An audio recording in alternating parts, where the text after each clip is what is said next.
Students, कक्षा 10वीं के विषय बीजगणित में आपका हार्दिक स्वागत है।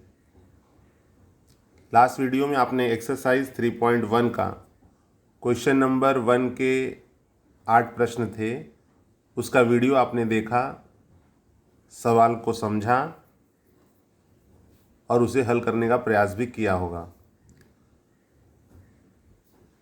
अगला हमारा जो प्रश्न है वो दूसरा प्रश्न दिया गया है। यदि अंकगणितीय श्रृंखला का प्रथम पद a तथा सामान्य अंतर d हो तो अंकगणितीय श्रृंखला लिखो। तो विद्यार्थियों, आपको पता है कि अंकगणितीय श्रृंखला मतलब क्या। दी गई वह अनुक्रमणिका जो किसी विशेष नियम के तहत उनके दो पदों में जो पद होते हैं, उनके दो पदों में यदि अंतर जो डिफरेंस है वो एक ही जैसा है और वो कांस्टेंट है, स्थिर है, तो उस प्रकार से लिखी गई अनुक्रमणिका को हम अंकगणितीय श्रृंखला कहते हैं। यहाँ पर आपको प्रथम पद a बराबर 10 और d बराबर 5, ये दो प्रथम पद और सामान्य अंतर दिया हुआ है, इसका उपयोग करके हमें अंकगणितीय श्रृंखला बताना है। तो आइए देखते हैं कि किस प्रकार से हम इसे हल कर सकते हैं। देखिए, जैसे आप जानते हो कि जो भी अनुक्रमणिका दी गई होती है उसमें पद होता है, पहला पद, दूसरा पद, तीसरा पद। तो पद को t से दर्शाया गया है। तो पहला पद है तो हम यहाँ लिखेंगे t1 इक्वल्स टू a और a का जो मान है वो है 10। ठीक है, इस प्रकार से आपको पहला पद जो है वो मिल गया। t1 equals to 10।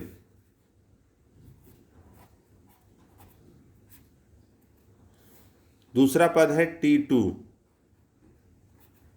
विद्यार्थियों, आपको ध्यान देना है, जब भी हम अगला पद निकालते हैं तो आपको ये ध्यान देना है कि अगला पद निकालने के लिए उसमें t2 है तो t1 प्लस d। तो t1 क्या दिया हुआ है?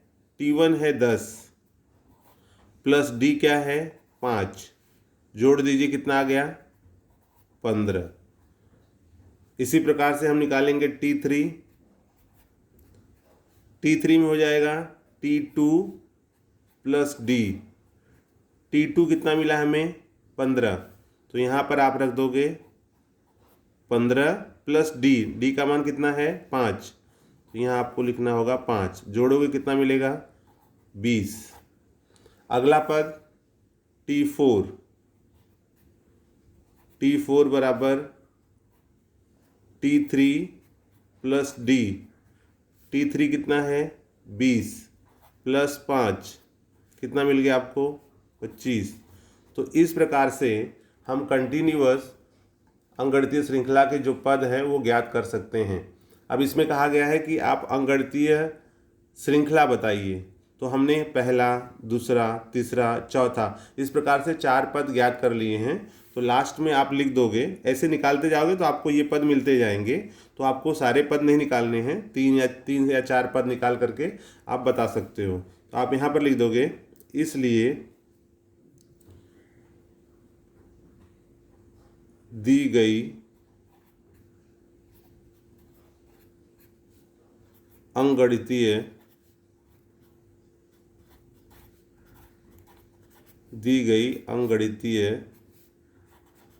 श्रृंखला 10, 15, 20, 25 डैश डैश है। तो ये आपको इस प्रकार से आप लिख सकते हो। चलिए इसका सेकंड एग्जांपल देखते हैं तो आपको थोड़ा सा और क्लियर होगा।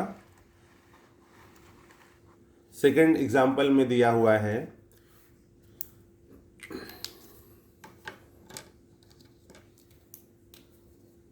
सेकंड क्वेश्चन है हमारा, a इक्वल्स टू -3 और d दिया हुआ है 0। उसी प्रकार से फिर ये आप सॉल्यूशन या हल लिख सकते हो इसको यहाँ पर पहला पद है हमारा T1, T1 का मान है a और a क्या है -3, तो इसलिए हमें मिल गया T1 इक्वल्स टू -3। ये हमारा पहला पद हो गया।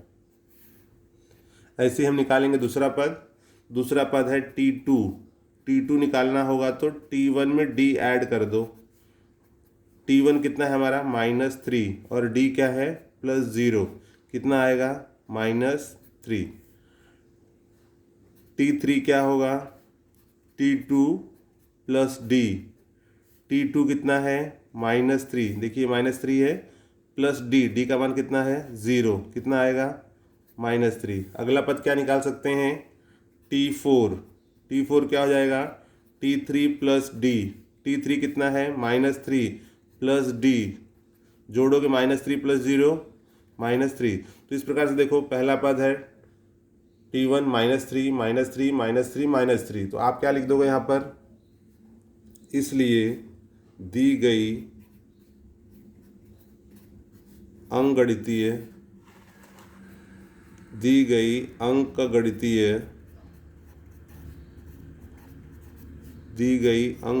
श्रृंखला -3, -3 डैश है। मतलब आपसे पूछा गया कि आप बताइए अगर आपको a -3 और d 0 दिया, ये दो पद दिए गए हैं, तो वो अंकगणितीय श्रृंखला कौन सी होगी। तो इस प्रकार से पहले T1 का मान आपको a से मिल जा रहा है, T2 निकालने के लिए T1 में आप d ऐड कर दो। अब आप प्रश्न करोगे कि सर T1 में हम d क्यों ऐड करें, क्योंकि आपको मैंने बताया हमेशा कि जो अगला पद है, जैसे आप यहाँ पे देखिए, आप ये एग्जाम्पल में दिख रहा है 10, 15, 20, तो अगले में से पिछला हम माइनस करते हैं। 15 में से 10 किए तो 5 मिलेगा, उसी प्रकार 20 में से 15 किए तो 5 मिलेगा, 25 में से 20 किए तो 5 मिलेगा। तो हम क्या कर रहे हैं, ये T1 है, T2 है, T3 है, T4 है, तो T1 और T2 इन दोनों में जो डिफरेंस आ रहा है वो 5 का है। T3 T2 में 5 का डिफरेंस है, T4 और T3 में 5 का डिफरेंस है। तो D जो है अगर 5 है, 5 का डिफरेंस है, तो जैसे मान लीजिए T1 हमें मालूम पड़ गया कि 10 है, तो T2 हमारा क्या होगा, तो उसमें हम क्या करेंगे, D जो आया है 5 उसको ऐड करेंगे। 10 में 5 जोड़ोगे 15, 15 में 5 जोड़ोगे 20, 20 में 5 जोड़ोगे 25।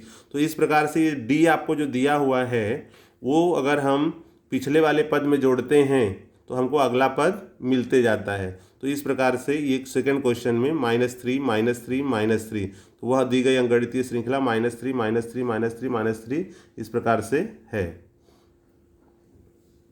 अगले वीडियो में देखते हैं इसके आगे के सवाल।